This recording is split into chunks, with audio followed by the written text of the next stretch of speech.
What do you consider to be the primary focus of your work? Would you say it's the human body or intimacy or self-reflexivity of photography? I mean, I would say the primary focus of the work is photography, and breaking it down into a few important parts. I think of either like the operations of making photographs or the technology of the medium itself, and then kind of all of the sort of like social, or particularly like, queer social constructions around that. I think we might come back to the actual process a bit in a minute, but Yeah. you work with bodies as well a lot. I mean, is all your work body focused? I would say portraits rather than bodies, because all of the work begins with portraiture, or it always has been, going back for about 15 years now. And so there can be no fragments without portraits because they're reworkings of that material, and maybe of snapshots or more sort of like diaristic things. But no, the fact that portraiture is, kind of like at the grounding is key. So the initial work the initial photograph that you would take is of someone you know, sitting in a kind of typical traditional studio portrait style? Yeah, I mean, I think if you look at the work, you would kind of, I don't know, to me it reads as, like they would be traditional studio photographs. I mean, a lot of it's quite maybe sort of like deconstructing them, or kind of like, maybe like turning it around to an unexpected angle. But I guess maybe that's something with this show. There aren't any portraits. Typically there's always a series of portraits that ground an exhibition. Because I think it can kind of transform a conversation that might be focused on concealing or obscuring the body into saying, oh, that sits alongside the subjects, the actual portraits. But my earliest work was portraiture, and it, for the first, maybe 5 years was pretty straightforward portraits. But always of people you knew? Always of people I knew. I don't photograph strangers or models. I don't cast the work. So if you were to look at a work from today or from the last year, whether it's a straightforward portrait, which I still am making, all the time, or something that is more deconstructed, reconstructed through like the mirror studies, there could be, subjects who are friends who've been in all of the various projects going back to the very beginning, or there might be some people that I'm, let's say maybe some newer friendships that I've made just in the past few years that I've moved back to LA, but there's a continuity in the subjects. Like the self-portraits is not the focus of the work, and I don't really think of the work as being kind of like having self-portraiture at its center. It's the camera and the apparatus, and so sometimes, it's the camera and its tripod. I might be holding the camera, or I might be pressing the shutter or manipulating it, or I might be handing it off to a friend, or maybe a friend is also a photographer and they have their own camera, so there's two side by side. But the camera and the operation of photography is at its center, and I think if I'm present, it's because there needs to be someone activating the camera. And perhaps that's why those works are so popular in exhibitions, because it's kind of an obvious trope of the deconstruction element of your work. Yeah. Yeah. I guess it's quite sort of self-explanatory, like, oh, look, here's the camera, here's the cameraman, the photographer. Yeah, I guess it's, I'd be curious to see what kind of questions come up from viewers or people who are seeing the work maybe for the first time, or maybe they've just caught like an image online and now they're seeing it first time in person. But it kind of took me aback when the first kind of like larger scale set of the mirror studies, the darkroom mirror portraits, were shown in a group in the Trigger show at the New Museum in 2017, and I had a lot of people asking, well, who took the picture? But the picture is, I've set up black velvet in front of, or what would typically be considered a backdrop for a space to be photographed, but I've moved behind the backdrop, but behind the velvet, between the velvet and the curtain, which allows you, because of the black of the velvet and of my skin, to see all of the latent traces and smudges on the mirror surface.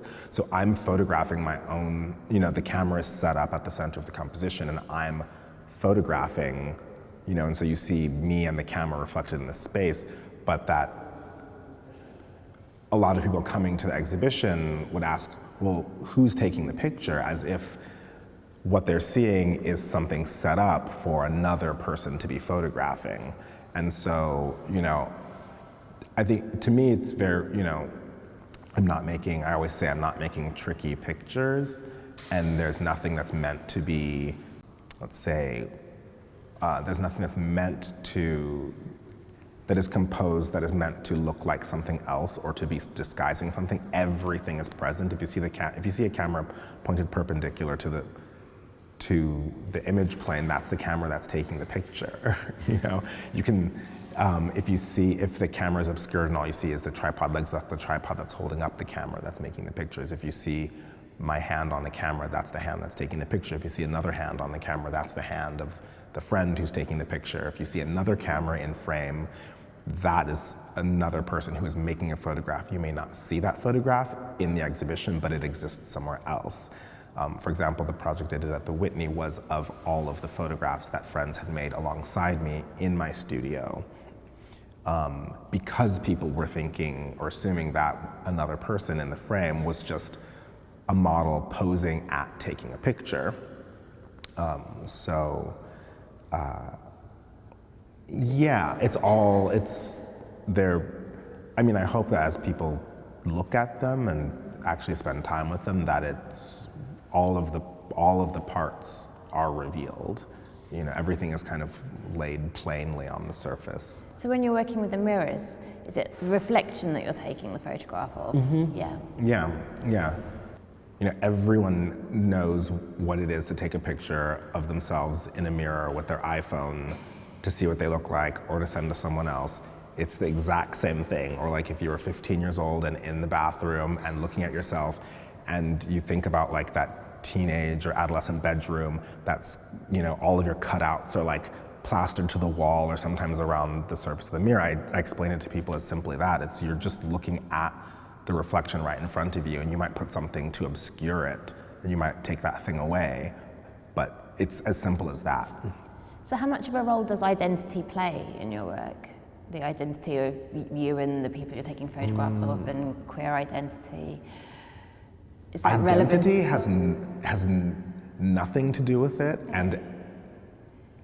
but aspects of social identity are inseparable for how the work comes together. Because the photograph can't tell you really anything about the person.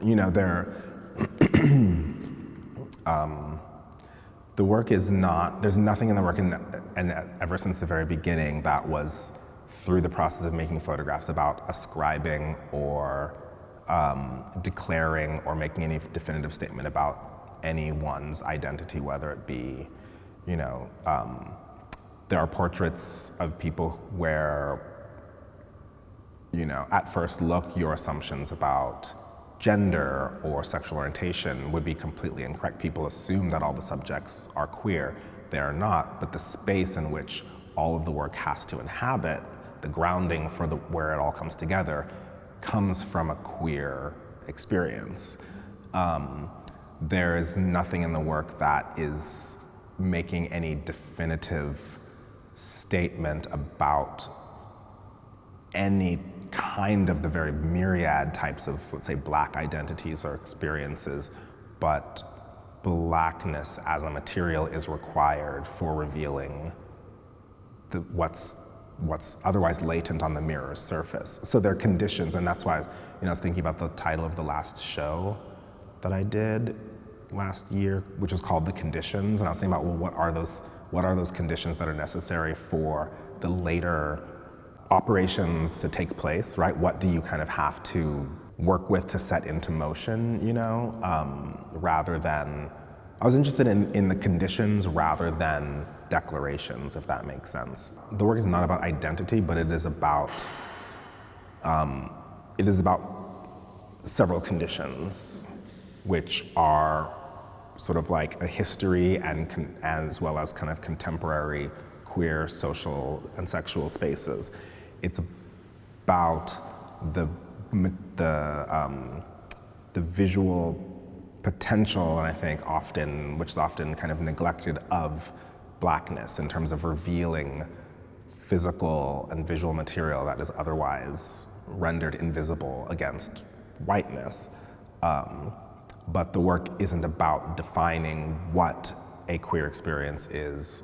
It's not about, through making a photograph, in any way ascribing what a person's gender or sexual orientation or relationship to sex or gender is, and it's not about declaring sort of a racial or ethnic or any sort of category to a person, from the very beginning with the earliest portrait projects that I did, I was drawn to making photographs because I was trying to understand these like social spaces, these queer social spaces where like every encounter was up for grabs, was undefined. That like at every meeting there was both the potential for the platonic, the creative, the romantic, the sexual, like none of those things had to be resolved. And then, kind of like existing in that space, I was very interested in like the histories around art making, the social spaces, the places where people congregated, where both the creative, the social, and the sexual all intermingle and like made for unexpected and like sort of very generative results. When it comes to the portraits, whether they are the works that are titled portraits or the darkroom mirror series or the model studies, which are the ones that kind of contain a subject either by themselves or alongside me, kind of at their center, deciding how those are made really is just playing off of the nature of our friendship, of our relationship, some which, like I said, may stretch back for a decade and a half or more, or some might be new friends, Yeah, it's like pretty informal and quite playful. So we can come back to the fragmenting and the collaging aspect, because it looks as if you're using Photoshop, but you're not, i.e. No, there's no Photoshop. There's no digital manipulation at all. So is it actually work analog? Or? So the work is, in the previous work, when I was first beginning working with the mirrors in the studio, I was shooting analog with my Mamiya RZ67. But what I became more interested in was being able to work very quickly. And so being able to, because you see in a lot of the works, fragments of works in progress, of outtakes of things that might sit alongside finished works. And so the studio kind of holds all of these things, and the ability to be able to shoot and to print quickly, like a large-scale inkjet print, was sort of very important. So anyways, the work is no longer analog, but so I'm using digital capture for efficiency, but I'm not using digital capture or Photoshop or anything for means of manipulating or creating images by, let's say, combining different shots. So if there's a fragment that you see of something in a work, that is a physical print. If you see, like, everything is existing in the space. And I guess perhaps that's a clue to the titles, which all have in parenthesis a file number, and that's the file number that's assigned by the camera to them, which began as a way of emphasizing that this is a single exposure rather than multiple images put into a final separate file. And it can, and that began with the shooting on film, where they were each one had appended to it in parenthesis a 4-digit number, which is the roll number and the frame of that, of the frame that the image is printed from on that roll. I'm not, like I said before, I'm not trying to make tricky pictures in any sense. I never sit down and sketch out an idea or composition and then print out some fragments and then cut them out and then arrange them and then carefully take a picture. It's more about a constant process of shooting, of boredom, of not knowing or just observing a space. Most of the time I'm just sitting there by myself, not knowing what to do, But in those moments, there's I might turn my head and catch a glimpse of something that I didn't see in a certain way before, and then that becomes an occasion to make a picture. I print out these test prints and working material all the time, so the space. So what happens is the space kind of becomes filled with this material, and I kind of have to sit with it and observe it, and then at a moment I might get up and cut something or arrange something and then make some photographs, and then they are complete failures, and then I'll sort of look at those and I'll go back, and so it's that's what I'm talking about, with if you were to look at the numbers and look at how high the numbers are, but how few works we actually see, that all of that time in between is actually very important. Everything that kind of doesn't make it still finds its way in. In the one in the corner there, you can see, that's the only one in this exhibition where you can see the past the limits of the mirror, of the reflected space, to the walls surrounding it. And then you can see fragments of things that are sort of, maybe you would consider them in a holding pattern, things that will enter into images to come, or maybe were, scraps of things that were made and still kind of hanging on there. So yeah, there's lots of clues. I mean, you can see the tape on the mirror, the smudges. Yeah, I don't clean off the mirror because I want those to be. They make it a surface that's tangible. Yeah. There's a lot of information there. It becomes an object. Mm-hmm. Yeah. And the photograph of it is an object. Yeah. So it's not tricky, but it's complicated. Yeah. On the one hand. Yeah.